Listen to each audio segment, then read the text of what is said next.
Oke, what up? Selamat datang di obrolan dapat 21 Special Matter House bareng Dira Bongs Desokin. Kita kenalan dulu saya. Kayak kita setiap episode tuh kita kenalan dulu ya. Iya harus dong. Harus ya, harus biar nempel gitu di otak ya. Benar. Gue Jack Desokin. Gue Esa. Dan di tengah kita ada Nadira Soraya Nastian, kayak Dira Dira Bongs. Bongs. Dira Soraya Nastian.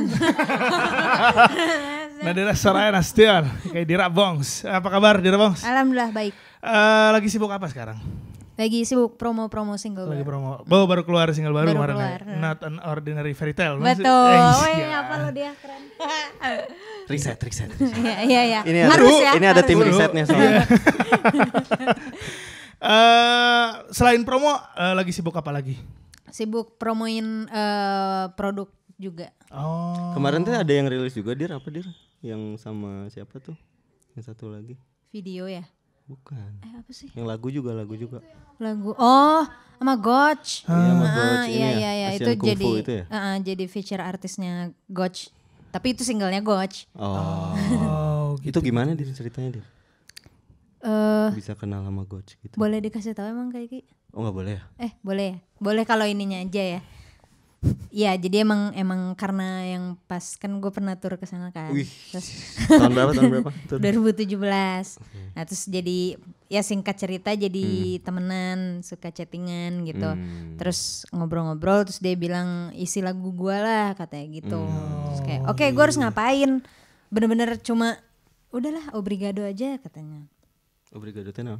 Obrigado tuh ngisi-ngisi adlib terus mecah-mecah gitu-gitu aja kayak just do Obrigado katanya. Oke. Ya udah, gue kayak masuk studio isi-isi doang karena lagunya kan gospel banget tuh. Terus kayak gue ngisi pecahan si choirnya aja. Terus kasih adlib dikit pas bagian chorusnya itu. Terus kirim aja ke datanya ke dia. Dan dia tuh bilangnya bukan untuk feature artis, cuma untuk ini gue ngajakin teman-teman deket gue untuk ngisi di lagu ini karena kan lagunya gospel bareng-bareng gitu kan. Oke, gue ngerti. Jadi gue nggak melampaui batas gitu, gue cuma ngisi sebatas itu. Ternyata jadi feature artis. Kan jadi kayak ya Dira Bongsnya cuma segitu doang di belakang. Okay. Tapi emang suara dia tuh unik banget sih, kayak yang kemarin juga tuh si collab juga kan. Kayak pas bagian Dira masuk tuh langsung kayak anjing ini mah Dira banget gitu. Ini mah Dira gitu. itu yang collab itu gue takut kan. sih. Itu kayak gue beda sendiri. Asli pas ngetek pun kayak gue ngapain ini anjir, yang lain kan kayak power. Gitu. Gue kayak Tapi justru itu yang ngebedain mana Dira sama yang lain. Itu yang ngebedain Dira sama yang lain sih menurut gue. sempet jiper sih tapi ya. Tapi kan justru itu sesuatu yang oke menurut gue, yang orang ketika dengar itu tuh langsung tahu gitu. Oh ini tuh Dira Bongs gitu. Iya, si poin plusnya itu. Iya, ya. poin plusnya itu. Cuma kan, hati gue kan di situ, gue beda sendiri takut gitu. Nah, tapi Yep. yang uniknya adalah dulu Dira itu pernah ngeband. Dan metal, popang sama ska. Betul. Nah, itu Wah, riset banget nih. wah, parah. Soalnya kalau nggak riset dimarahin sama produsernya. Yoi. Bayu, Anda kenal lagi Bayu. Coba diceritain gitu. Sampai dulu dengan si death metal, popang dan ska itu hingga pada akhirnya menjadi Dira Bongs yang sekarang. Kalau dulu kan ngeband ya, dan gue tuh bukan vokalis, dulu tuh gue tuh gitaris aja, gitaris aing. Gitaris gue tuh ya dulu. Jadi awalnya sempet rock and roll juga gue pernah, terus popang gitu kayak ngeband yang cewek-cewek semua gitu. Nah gue tuh gitarisnya. Terus jadi ada anak cowok-cowok juga di angkatan gue yang emang dia ngeband. Ini kapan? SMP, SMA? SMP. Anjing, SMP nggak band-bandan, bro. SMP udah band-bandan. Terus diajakin sama yang cowok-cowok, salah satunya si Rama. Oke. Nah Rama itu dulu drummer gue pas gue main death metal. Nama bandnya Esiopedis dulu. Anjay. Nih. Itu death metal. Kudu metal kecil. Mecil. Bener. Terus diajakin sama anak-anak waktu itu lagi sering main sama Don Lego gitu. Diajakin lah sama gitarisnya Don Lego dulu. Sekarang udah enggak, kayak bikin band juga aja yuk. Skamigo. Dari situ ska-skaan. Sebenarnya tapi gue udah punya lagu sendiri. Lagu gue sendiri ya sekarang. Jadi lagunya Dira Bongs itu cuma karena gue sibuk ngeband kali ya, jadi lagu itu kayak gue bikin, udah gue simpen, rekam simpen gitu-gitu doang. Nah terus pas 2013 akhirnya gue berpikir untuk gue mau daripada nabung terus gitu, gue bikin jadi satu album. Keluarlah album pertama Dira Bongs itu tahun 2013 gitu. Berarti udah beres SMA ya? Udah kuliah 2013 ya? Iya udah kuliah ya? Iya benar udah kuliah. Berarti panjang perjalanan musiknya ya? Ya lumayan, tapi kan pas ngeband ya itulah rutinitas sih buat gue. Jadi kalau disuruh ngelepasin musik tiba-tiba kayaknya gue akan bingung karena rutinitas kayak latihan gitu kan, itu tuh yang kebentuknya dari dulu emang udah musik. Iya. Oke. Nah, gue pengen nanya dan pengen memastikan. Gue sempat baca satu artikel gitu. Asal-usul nama Dira Bongs. Asal-usul nama Dira Bongs. Katanya asal-usul nama Dira Bongs itu dari Dira Bonding. Iya. Nah, Dira Bonding. Itu tuh kenapa sih bisa kayak gitu tuh? Tapi saacana Dir, mana bosan tuh sih ditanya?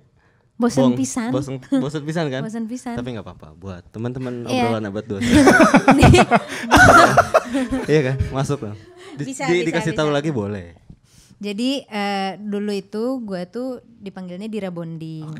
Karena rambut gue dibonding. Dulu tuh gue emang udah kribo kayak gini. Kenapa Dir? Nggak pede sama rambut sendiri? Enggak, karena nyokap gue.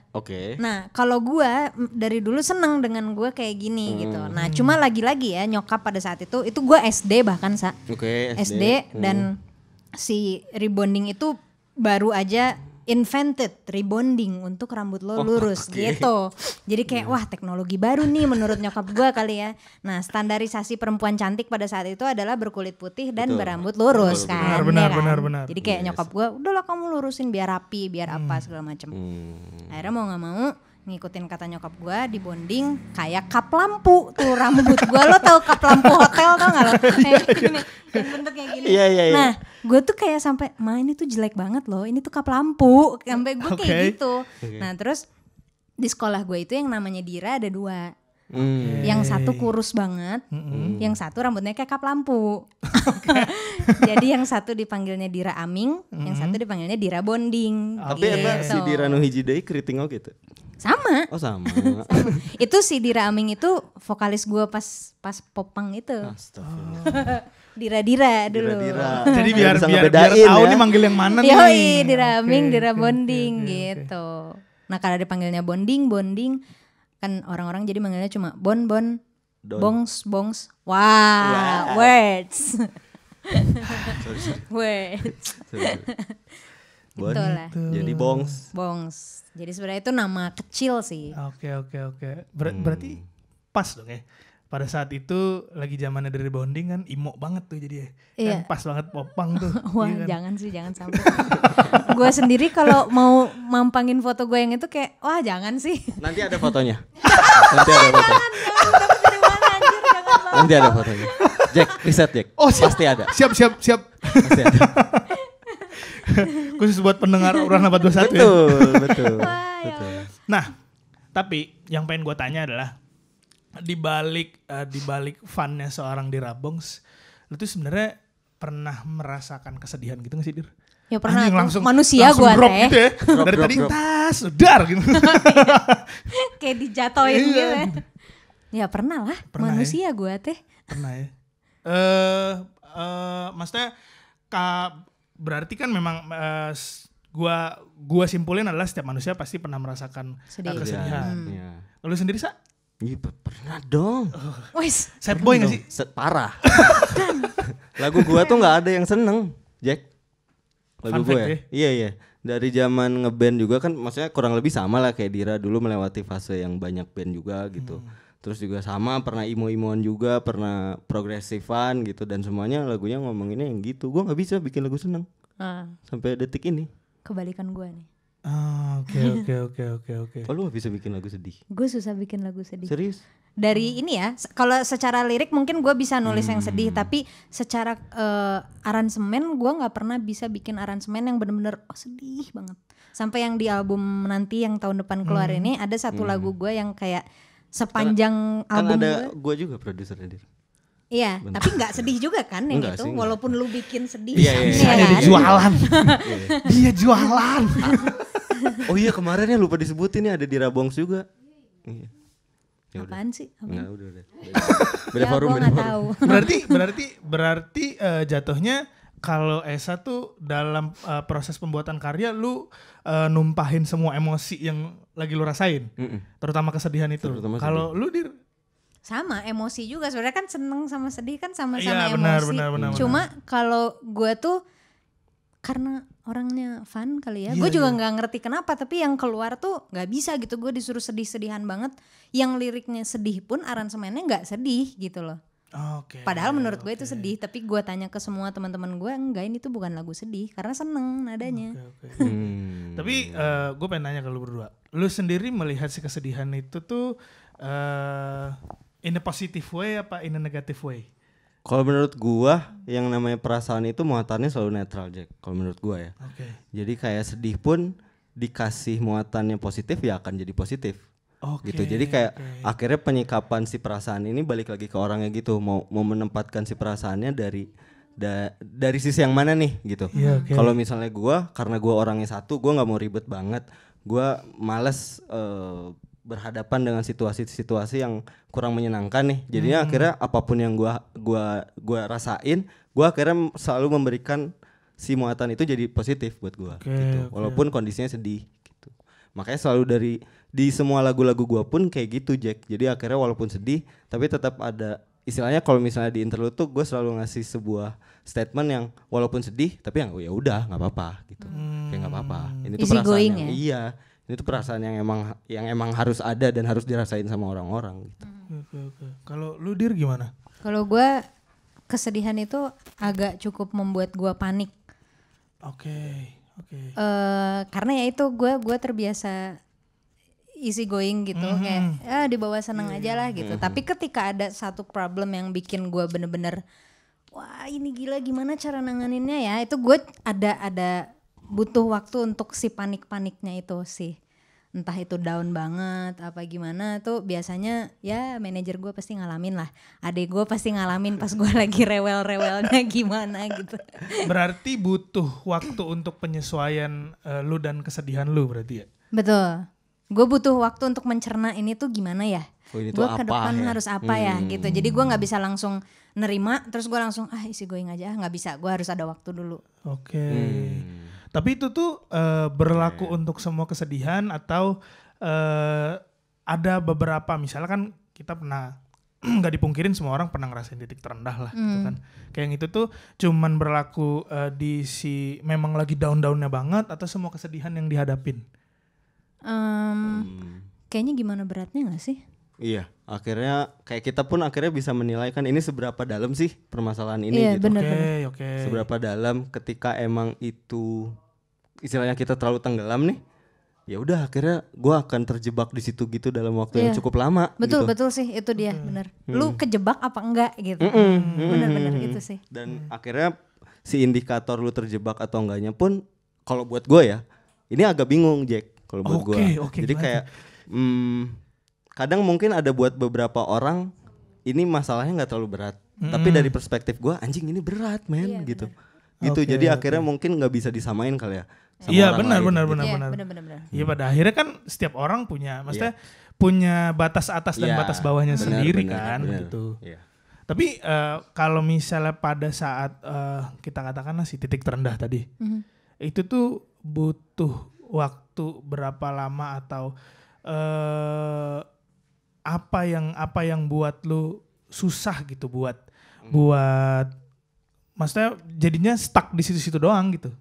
Apa sih gitu yang buat Dulu jadinya stuck di situ. Apa Dir? Biar gue bisa nyontek. Apa ya? Titik terendah banget nih Iya, berarti iya, ya. benar. Biasanya yang buat gue masalah yang udah bener-bener wah parah banget itu adalah yang menyangkut dengan keseharian gue justru. Jadi rutinitas gue, gue orang yang cukup susah lari dari zona nyaman sebenarnya ya. Yeah. Jadi kayak ya itu tadi yang gue bilang rutinitas, misalkan gue main musik gitu, nah itu tuh harus ada. Ketika itu nggak ada, gue akan panik. Aduh ini gimana ya gitu. Apalagi ketika waktu itu gue diminta untuk berhenti main musik. Oke. Nah itu pernah Dir? Pernah. Pernah Itu berpikiran untuk berhenti juga? pernah, dan gue udah kayak oke, gue berhenti. Bismillah, gue udah sampai kayak gitu, dan itu nangisnya kayak itu mungkin sebulan lah. Berarti itu salah satu titik terendah lu? Iya, selain putus cinta ya. Gue juga kalau putus cinta ya, karena kan itu rutinitas gue. Iya benar. Itu maksud gue tuh itu gitu, karena biasanya ada orang itu terus tiba-tiba nggak ada. Itu tuh gue panik tuh.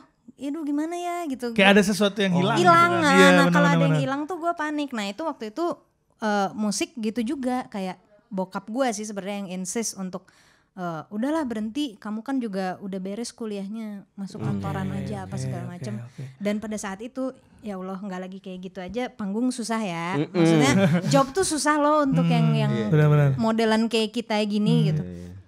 Terus udah gitu disuruh berhenti pula. Nah pada saat itu gue panik, bener-bener ngerasa down, kayak iya sih emang bener sih gue gak laku juga kok di musik. Iya sih gue gak ada kerjaan juga sih di musik. Sempat kepikiran kayak gitu. Hancur sih itu. Itu parah banget, sampai gue berpikir anjir senggak pede ini gue. Udah selama ini gue main musik mau gue lepasin gitu aja. Tapi demi bokap gue senang ya udahlah. Gue sempat mikir kayak gitu loh. Berarti waktu itu gue sempat ngobrol juga Dira sama Canggar. Canggar pernah ngasih statement yang sama juga kayak lu, kayak waktu itu Dira pernah sempat mau berhenti katanya. Berarti ini bener nih ya. Oh gitu. Bener, itu gue nangisnya ke ya teman-teman deket gue aja ya, salah satunya Canggar, Iki. Adek gue udah pasti, yang sampai gue bilang gue teh nggak laku, udahlah gue berhenti aja main musik untuk gue kantoran, toh gue juga tapi punya kan, ilmunya gitu. Tapi kan lu terbang ke Jepang dari musik. Itu sebelum ke Jepang. Kejadian itu sebelum. Oh iya oke. Tapi akhirnya dari situ bisa dijustifikasi dong kalau misalnya lu tuh bisa gitu dari musik ke bokap lu. Iya, nah ini sebenarnya ceritanya cukup sedih karena kayak udah berapa bulan gue down kayak gitu, tiba-tiba dapat email yang dari Jepang itu kan. Gue udah cerita juga kan ke lu waktu itu. Kayak dapat email ke Jepang dan diminta gitu, bukan karena gue yang apply kayak South by Southwest. Oke, gue yang apply gitu kan. Manajer gue yang apply maksudnya. Iya. Kalau yang Jepang ini tuh bener-bener dia minta gue untuk manggung di situ gitu, karena mereka pengen denger gue bawain lagu gue di situ gitu. Dan gue jadi berpikir gila, dari kemarin tuh berarti gue jahat banget dong sama, ya katakan pendengar gue juga nggak segimananya, tapi gue tetap jahat dong ke mereka. Gue ngambil itu tiba-tiba gitu dari mereka gitu, sementara mereka pengen denger. Dan itu ya maksudnya siapa sih musisi yang gak memimpikan untuk manggung di tempat yang belum pernah dia datengin, ya gak sih? Jadi itu kayak. Dan Dira udah pernah manggung di Jepang, Texas. Iya jadi gokil. Iya jadi gue tuh kayak wah gak bisa, ini gue harus, berarti ini Allah mau nunjukin ke gue bahwa di sini dulu aja gitu, jangan kemana-mana dulu. Dan itu bokap gue nonton pas yang di Jepang itu, nangis dia. Itu dia nangis ke Iki, si Iki yang cerita. Anjir. Itu ada perasaan senang sendiri juga gak sih kayak gitu? Iya. Senang dan sedih bercampur. Iya bercampur. Itu kayak jadi kayak gue tuh mau ngasih lihat ini loh Pah, kerjaan anak papa tuh emang kayak gini gitu. Dia kan ngelihatnya gue kalau manggung ya udah senang-senang doang mungkin. Terus setiap hari di rumah kayak nggak ada kerjaan, pergi ke studio kayak main, kayak gitu kan. Padahal sebenarnya itu, iya nggak sih? I feel you. Di saat kita kerja tuh itu gitu loh. Kalau manggungnya mah ya udah cuma selebrasinya aja gitu. Sebenarnya pada saat kita kerja itu adalah pada saat bikinnya prosesnya itu. Justru ya. Itu. Terus sampai pada titik apa lu kan lu sempat ngerasain kayak gue nggak laku loh gitu, sempat ada pikiran kayak gitu kan. Sampai pada titik apa lu ngerasa kayak ya it's me gitu. Ya, soalnya Dira tuh salah satu artis yang menurut gue cukup resisten di Bandung. Dia udah ngeluarin berapa Dir? 2 album ya? 2 album. 2 album gitu, dan beberapa single lainnya. Terus juga ke Jepang, ke Texas, South by gitu. Kayak menurut gue Dira tuh salah satu artis di Bandung yang sangat-sangat persisten untuk ada di musik sih. Gitu. Makasih Angkatan ya. gue ya. Makasih. Sama-sama, Dir. Jadi gak enak dipuji Esa. Gimana Dir? Gimana? Pertanyaannya apa sih? Gue sampai lupa. Pak sampai pada titik atau poin apa kayak yang lu ngerasa kayak it's me gitu. Kayaknya ya ini gue juga bingung. Kayaknya pada saat pulang dari South by Southwest itu deh. Karena pas ke Jepang itu gue sempat berpikir kayak mungkin ini adalah pintu gue untuk lebih dikenal orang. Dan memang benar. Tapi tidak sebesar itu ternyata. Tidak sebesar ekspektasi gue. Ekspektasi gue kan segimananya. Karena pada saat itu kalau kita lihat jadi Mariah Carey kan pasti. Ariana Grande lah. Milih. Iya kayak gitu. Nah pas yang ke South by, gue juga berpikir kayak gitu tuh sempat walaupun tidak semenggebu-gebu waktu ke Jepang. Karena belajar dari Jepang. Tapi ini South by Southwest nih gitu. Kayak salah satu biggest event di Amerika, which is Amerika adalah capitalnya gitu kan kalau untuk music industry gitu. Terus pas pulang ternyata nggak segitunya juga. Kalau kita lihat dari data sih ya pada saat gue di sana tuh, wow insight naik, wah gila-gilaan kayak puluhan ribu, ratusan ribu. Pulang tuh ya udah kayak minggu-minggu anget-angetnya itu ya 2 minggu lah. Abis itu ya udah biasa lagi, gini lagi gitu loh. Jadi buat gue ya udah sih nanti juga pasti ada pendengarnya sendiri. Dan gue selalu kesulitan untuk membaca si data-data itu kayak Spotify for Artists misalkan let's say. Ini gak apa-apa kan nyebut brand? Gak apa-apa. Ntar kita disponsorin kok. Amin. Ya kayak gitu kan suka ngelihat kota yang paling banyak dengerin apa, negara yang paling banyak dengerin apa. Gue tuh random parah. Kayak kota pertama Jakarta. Ini posisi gue di Bandung ya. Kota pertama Jakarta, kota kedua tuh Bangkok ya. Jadi kayak yang Bandung tuh nomor sekian gitu. Jauh gitu dan angkanya tuh cukup gitu. jauh antara yang 1-2 tadi terus tiba-tiba ke Bandung gitu. Jadi gue berpikir raga gue di sini musik gue mah kemana-mana. Terserah yang mau dengerin gue siapa gitu. Masuk editorial playlist juga nggak yang sini-sini yang kayak tiba-tiba gue waktu itu manggung di apa tuh kalau yang di Jakarta Sofar. Sofar. Gue manggung di Sofar, terus ada orang Jerman datang dia ngedatengin, terus dia bilang, ternyata lu yang nyanyi Make Me Fall in Love tuh ya. Kok lu tahu lagu gue dari mana? Karena ada di playlistnya apa New Music Friday itu ya. Yang itu ada yang editorialnya yang Jerman itu. Dan itu kan buat gue kayak gue yang nggak suka ngecek kayak gitu tuh jadi ternyata ada ya di sana ya gitu. Itu pun sebenarnya kan kita nggak tahu, maksudnya kayak ada nih datanya, tapi kan kita nggak tahu jelas siapa sih nih, gitu kan? Iya, jadi gitu. Itu dia. Orang gue disangka orang Cina pernah, disangka orang Jepang pernah. Tapi lu pernah sih, maksudnya gue kepo banget nih, kayak lu berdua kan musisi nih kan, terus kayak lu jalan terus ada orang, kayak lu pernah gak sih berpikir random gitu kayak dia tahu gue nggak ya gitu, pernah sih? Gue kepo banget nih. Kalau gue sih kayaknya semua orang tahu gue sih. Wah, ini mantep. Enggak lah, gue nggak pernah mikir kayak gitu. Lu nggak pernah Dir? Gue kayaknya enggak, kecuali gue diliatin. Kayak bentuk gue kan cukup unik ya. Cukup aneh gitu. Unik. Jadi kadang-kadang orang tuh suka lihat atas bawah gitu. Kadang-kadang. Tapi emang mencuri perhatian anjir. Iya memang sih. Cuma gue kadang-kadang suka kenapa ya? Ini orang either dia tahu gue atau emang ini orang kok aneh ya gitu. Lu kalau kayak gitu tuh lu lebih ke risih atau lebih ke gimana? Tergantung cara ngelihatnya gimana. Pernah ada waktu itu yang kayak ngelihatnya tuh atas bawah banget tapi mukanya nggak enak. Itu gue kayak yang bola mata hitam itu di ujung mata yang cuma yang kayak gitu. Kenapa ini orang kayak gitu? Itu gue risih. Kecuali yang kayak gitu gue bakal gitu. Berarti kalau dari yang lu bilang tadi berarti ketika lu berangkat ke Jepang dan lu berangkat ke Amerika lu masih merasakan kayak yang gue bisa nggak ya gitu, masih ada itu? Ya iyalah pastilah. Pasti apalagi the moment berapa menit sebelum naik ke stage itu tuh kadang-kadang lu suka gitu gak sih? Masih suka nervous gak sih? Oh, parah. Parah kan? Parah Karena dan itu kayak gue kan mengidolakan banget Brian May nih, gitaris Queen. Dia pernah bilang di satu interviewnya dia kayak kalau musisi mau manggung itu sebelum dia naik ke panggung dia harus ngerasain nervous dulu. Kalau dia udah nggak nervous, nah itu udah bahaya tuh. Karena kita akan jadi diri kita sendiri ketika kita nahan nervousnya sebelum naik panggung itu katanya saya. Kayak nahan mau gitu kan, sudah tangan dingin gitu. Keringet dingin ya, benar. Benar sih.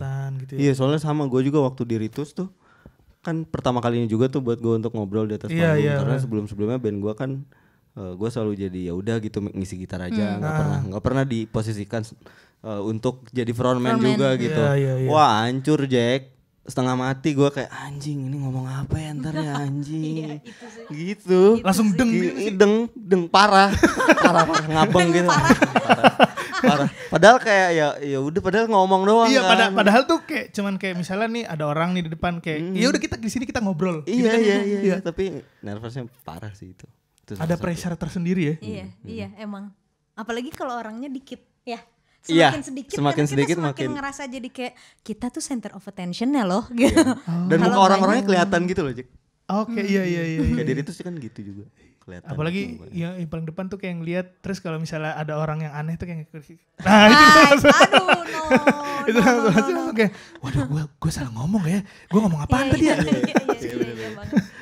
Oh, iya. Nah, kan lu pernah merasa kayak kayak si di titik terendah tadi kayak yang gue nggak pantas, gue ini, gue itu dan segala macamnya. Nah, sampai pada poin apa lu bisa berdamai dengan itu semua? Ya itu sih sebodoh amat yang tadi ya. Kayak gue berpikir kayak sera-sera lah, udahlah yang dengerin gue di mana. Ya nanti juga musik gue tuh akan nyampe ke yang emang pendengarnya gitu. Oke. Jadi ya kalau berdamai gimana ya? Sebenarnya definisi berdamainya sendiri itu apa? Kayak ya udah embrace aja gitu. Ya apa yang gue kayak gini sekarang. Ya udah gue memang kayak gini kok. Iya, gitu. Iya itu berarti ketika di saat yang tadi gue cerita yang pulang dari South by gue lebih bisa kayak oke, memang musik mah akan menemukan telinga-telinganya sendiri kok gitu. Jadi ya udah nggak usah takut gitu. Walaupun kadang-kadang namanya sosial media ya sekarang. Iya benar. Kita lihat misalkan antara teman-teman kita aja, wih si ini manggung wae, si ini manggung wae. Iya. Masih suka sampai sekarang ada rasa kayak, gue juga pengen manggung dong gitu. Gue tuh kangen manggung gitu. Kok dia dapat terus sih manggung, gue enggak gitu. Emang musik gue jelek, itu pikiran-pikiran jelek itu tuh masih muncul sampai sekarang. Cuma ya itu lagi-lagi gue berpikir beda rezeki dong. Itu rezeki mereka gitu. Benar. Rezeki gue beda lagi. Mungkin pintunya kan beda-beda. Nah itu dia, itu sih.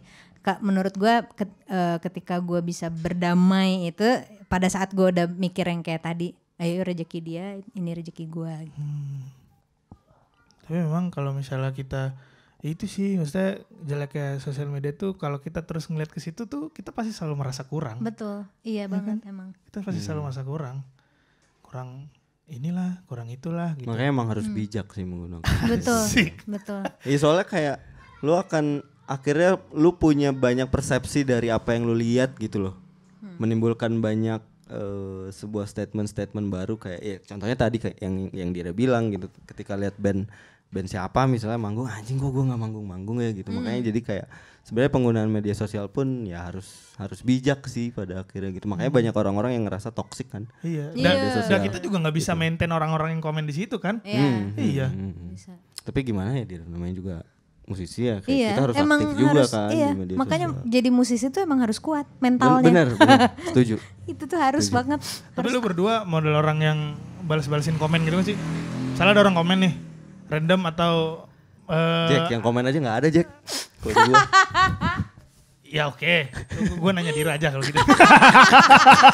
Sedih. Gue nanya Dira aja kalau gitu. Lu model yang kayak gitu gak sih? Balas-balasin komen gitu. Sejujurnya nih ya, gue tuh dimarahin. Suka dimarahin gue sama Iki nih. Karena gue tuh galak ya, Iki galak. Iki galak banget. Bayu juga galak. Kenapa sih manajer tuh pada galak? Iya kenapa pada galak kan. Nah gue tuh tipe yang agak mungkin kalau kata orang cuek. Tapi kalau kata Iki itu kelewat cuek, itu lebih kepada nggak peduli. Kalau bahasanya Iki gitu, kamu tuh kayak nggak peduli kalau ada orang komen bales. Gue bukan nggak mau bales, tapi gue memang nggak fokus aja kali ya orangnya. Jadi kayak gue ngelihat lucu ya. Terus gue lihat yang lain, lupa tuh habis itu. Gue tuh lupa. Nah jadi kalau Iki udah ngomel kayak yang kemarin juga udah 2 minggu tuh belum dibales-balesin. Udah jutek nih. Oke, dibalesin. Maaf ya, udah 2 minggu yang lalu. Oke. Sama. Bayu juga gitu. Sejauh ini yang paling menurut tuh kayak kok dia komennya kayak gini sih, tapi gue balas atau enggak ya gitu. Ada sih, ada aja tapi suka gue bercandain. Oh ya udah gitu. Kalau yang kayak gitu suka, ya gue balas komen, lihat aja Instagram gue, komen gue asbun semua. Maksud gue ya udah sih bercanda aja. Sosial media tuh jangan dipakai buat bikin kita gitu. Sosial media tuh lu buka Instagram buat apa? Buat refreshing kan pasti. Nah jadi lu harus buka yang seneng gitu. Jangan sampai buka sosial media tapi lu malah sebel, apa gitu. Oke. Lu kan tadi lu bilang lu pernah merasakan, lu kan sad boy banget nih anaknya. Boy. Sampai pada tahap apa sih lu bisa berdamai sama diri lu sendiri tuh? Sampai di tahap yang gue juga nggak tahu Jack, karena gue tipe orang yang satu. Gue kira tuh. serius, karena akhirnya gue ngandelin momen. Oke. Jadi kadang kalau misalnya kita aware sama lingkungan kita sendiri ya, kita banyak nemuin sign gitu loh, menurut gue ya. Jadi kayak karena gue orang yang gak mau ribet, ketika gue ada masalah gue gak mau mikirin solusinya kadang. Jadi ya udah biarin aja di situ, biarin aja si pita kusut itu ya udah aja ada di situ gitu, tapi gue rapihin, gue masukin kotak nih ada di dalam diri gue gitu. Nah sampai akhirnya ketika kotak itu ada di situ dan gue aware sama lingkungan gue, jadinya gue menemukan sign-sign yang akhirnya oh ya udah nanti juga pada waktunya ini akan selesai kok. Gue lebih ke yang kayak gitu. Jadi makanya kenapa gue terlihat di mata kawan-kawan kita semua di sini, gue orang yang paling slow dari semuanya. Slow banget sih Esa, anjing nggak ngapain. Maksudnya main musik masih jalan gitu, terus juga anjing kayaknya ini orang nggak ada beban anjing hidupnya, padahal ada. Cuman gue nungguin momennya aja gitu sampai akhirnya tangganya gue naikin, masalahnya gue simpen situ, terus gue naik, masalahnya ada lagi gue simpen situ. Jadi kan gue belajar dari Ritus juga, karena kan Ritus adalah sebuah ritual gitu, fase di mana manusia itu nggak akan pernah berhenti mendapatkan yang namanya sebuah masalah karena kita hidup. Benar. Nah, ketika kita menaiki anak tangga itu step by stepnya, ya kita akan terus ditabrak sama masalah. Benar. Gitu. Dan akhirnya kalau gua ngandelinnya momentum. Oke. Momentum aja, maksudnya ketika gue dituntut untuk aware sama lingkungan gue pasti bakal nemuin solusinya. Gitu. Jadi gue nggak pernah mikirin. Berarti si pita yang kusut tadi tuh pada akhirnya akan terurai sendiri. Dia akan tergulung dengan sendirinya. Tapi dibalikin lagi ketika lu bisa aware sama lingkungan sekitar lu gitu. Tapi nggak seret itu Sa. Maksudnya nggak seret. Kayak kan itu kan maksudnya ketika kalau misalnya dalam setahun tuh cuman 1 nih pita kusut yang masuk, ya kan?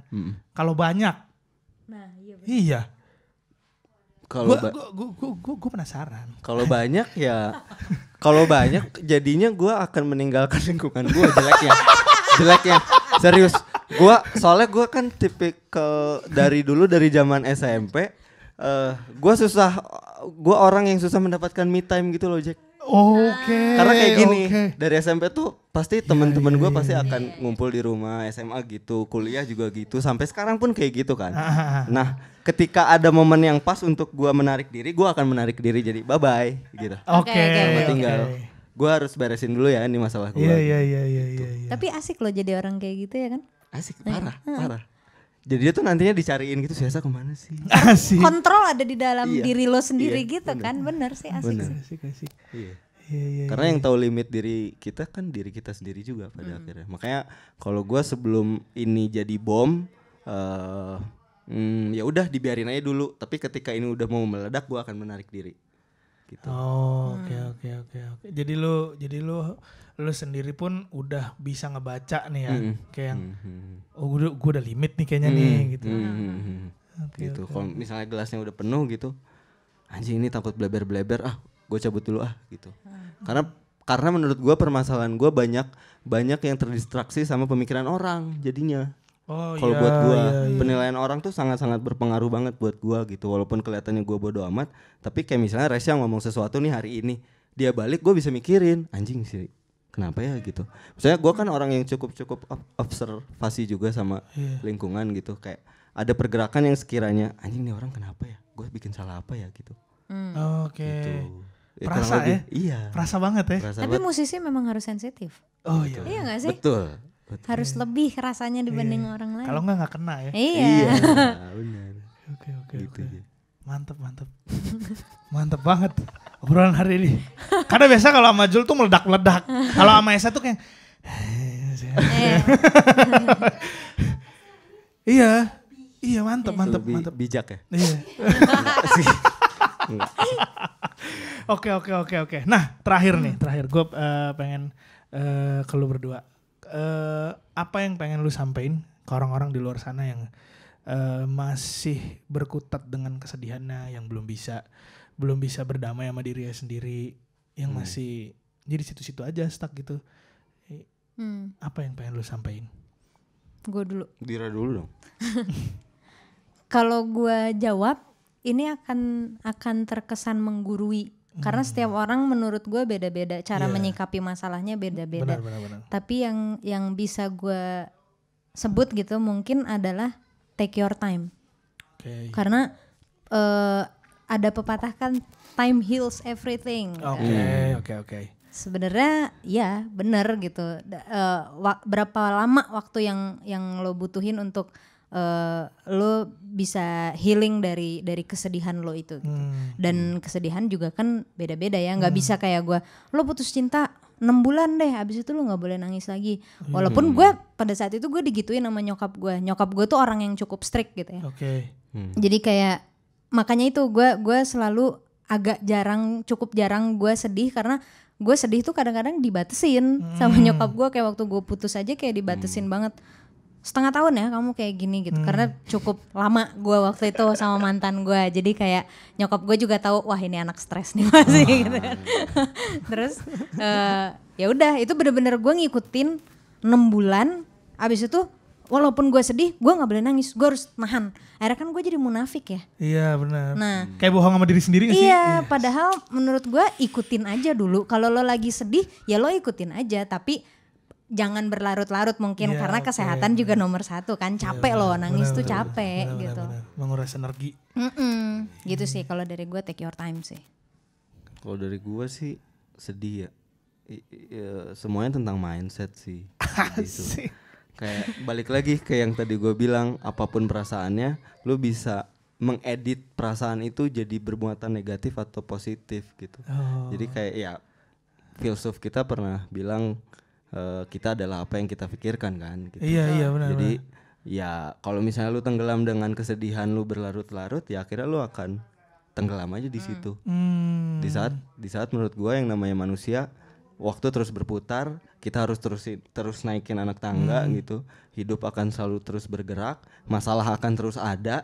Ketika kita terjebak di satu masalah itu, akhirnya masalah yang akan menanti kita nih udah nungguin nih gitu. Udah nungguin. Dan jadinya kita nggak bisa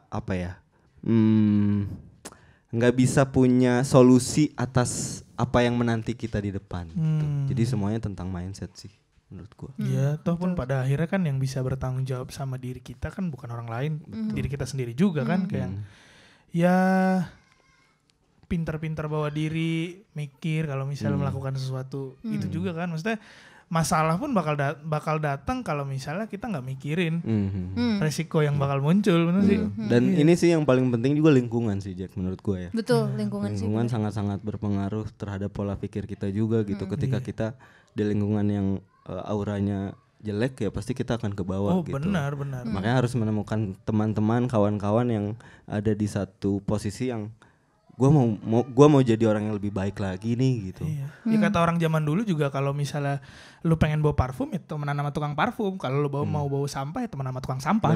Bener. Iya sih. Tapi nyadar gak sih lo waktu zaman SMP SMA kan kita kan pasti malam minggu main, teman banyak banget gitu. Kalau sekarang lebih banyak kenalan daripada temen, iya gak sih? Makin kesini tuh lingkaran makin kecil gitu. Dan itu buat gue iya sih. Itu apa ya? Bagus banget untuk hidup kayak gitu ternyata gitu. Jadi lu nggak riweuh gitu. Kayak ngefilter lingkungan dengan sendirinya gitu jadinya. Bener. Iya, ya lagian untuk maksudnya udah di fase yang sekarang bukan kuantitas lagi yang dicari, tapi kualitas. Asik kualitas. Udah dewasa sih ya kita Tessa. Berapa lu? Wah, jangan disebut di sini. Jangan disebut di sini. Berapa lu? Paling orang nyangkanya gue 23 lah. 23, masih cocok lah kuliah juga. Masih cocok kan? Iya. Oke lah, gue yang muka tua. Oke, Dir, kalau misalnya orang-orang pengen ngepoin lu di mana? Seru sih. Ini sosial media ya? Iya, benar. Semuanya di Rabongs @DHIRABONGS, Instagram, Facebook, apa lagi? YouTube, Twitter dan lain-lain. Pokoknya semuanya DHI. Kemarin kan kita habis interview Oscar juga. Dia baru bikin TikTok, Dir. Lu main TikTok juga enggak? Gue tuh punya sebenarnya TikTok, tapi gue bingung gue mau ngepost apa. Tapi kalau mau follow nggak apa-apa, follow aja, sama di Rabongs. Ada nggak tapi isinya? Ada satu. Ya Allah. Ada satu gue lagi main apa ya itu ya? Lagi nyanyi-nyanyi gitu lah biasa. Lu kan kalau nggak kucing mobil. Iya. Oh lu tahu story gue? Kalau nggak makan. Iya. Isi story gue itu. Oke lah. Oke. Terima kasih di Rabongs sudah mau ngobrol-ngobrol bareng kita di sini. Semoga kita bisa ketemu dan ngobrol-ngobrol lagi. Jangan sedih lagi ya. Oh iya. Kok jadi? Jangan sedih ya tuh Sa. Iya, kita nggak boleh sedih. Nggak boleh sedih Sa. Pokoknya buat kalian semua yang dengerin ini jangan sedih-sedih lagi. Stay safe, stay healthy, jangan kemana-mana, di rumah aja. Dadah. Di Rabongs.